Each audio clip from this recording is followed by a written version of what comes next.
ہمارے نبی کی ایک بیٹی ہیں، سب سے بڑی بیٹی حضرت زینب رضی اللہ عنہا۔ یہ کس کی بیٹی ہیں؟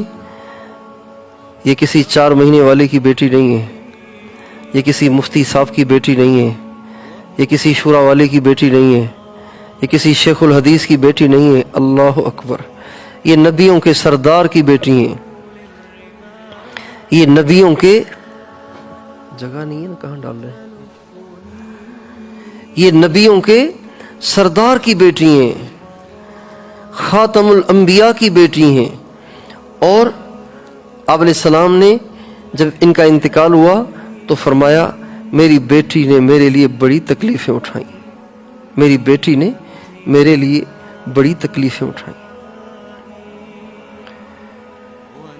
مکہ معظمہ میں رہتی تھیں، آپ علیہ السلام کفار کی اذیتوں کی وجہ سے اللہ کے حکم سے مکہ چھوڑ کے مدینے آ گئے۔ حضرت زینب مدینے میں ہی رہتی تھی۔ 2 برس کے بعد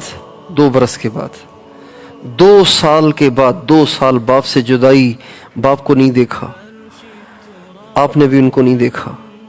2 سال کے بعد حضرت زینب جب مکے سے مدینے جانے لگیں اپنے والد گرامی کے پاس، چونکہ ان کے خاوند گرفتار ہو گئے تھے جنگ بدر میں، آپ علیہ السلام نے ان کو کہا تم سے فدیہ نہیں لیتے، بس تم میری بچھڑی ہوئی بیٹی کو میرے پاس بھیج دو، مجھے وہ بہت یاد آتی ہے۔ چنانچہ ابو العاص واپس آئے، حضرت زینب کو وہاں سے بھیجنا چاہا۔ حضرت زینب جب مکے سے مدینے آنے لگیں تو حبار ابن اسود نے ایک برچھا حضرت زینب کی اونٹنی کو مارا، جس سے اونٹنی نے چھلانگ ماری۔ حضرت زینب پلٹ کے اونٹ پر سے نیچے گر گئیں۔ اس وقت ان کے پیٹ میں حمل تھا، 1 سال تک زخمی رہیں۔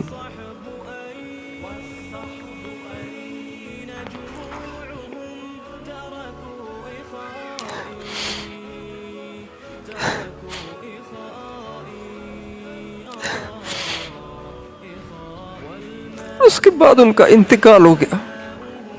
1 سال اس زخم میں تڑپتی رہیں، پھر انتقال ہو گیا۔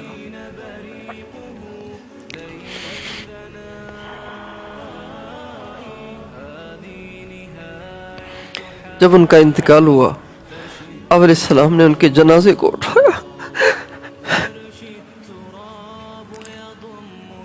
بیٹی کا جنازہ اٹھانا آسان نہیں ہوتا،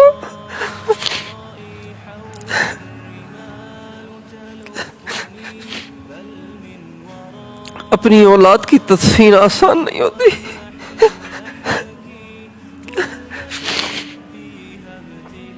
اولاد کی تدفین آسان نہیں ہوتی، بڑا کٹھن مرحلہ ہوتا ہے، بڑی کٹھن آزمائش ہوتی ہے۔ اب علیہ السلام نے حضرت زینب کو اپنے ہاتھوں سے قبر میں اتارا اور آپ وہاں بیٹھے رہے، کافی دیر بیٹھے رہے۔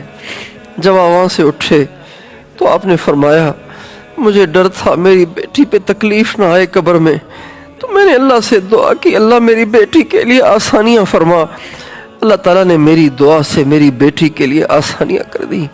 میں آپ ساری پردے میں بیٹھی ہوئی بہنوں بچیوں سے پوچھتا ہوں، آپ حضرت زینب سے زیادہ مقدس تو نہیں ہیں، آپ ان سے زیادہ عالی شان نسبت کو حاصل کیے ہوئے تو نہیں ہیں، پھر آپ موت سے کیوں غافل ہیں؟ پھر آپ قبر کے اندھیرے سے کیوں غافل ہیں؟ پھر آپ آخرت کے مرحلوں سے کیوں غافل ہیں؟ پھر آپ کا دل دنیا میں کیوں لگتا ہے؟ آپ کو آخرت کی فکر کیوں نہیں ہے؟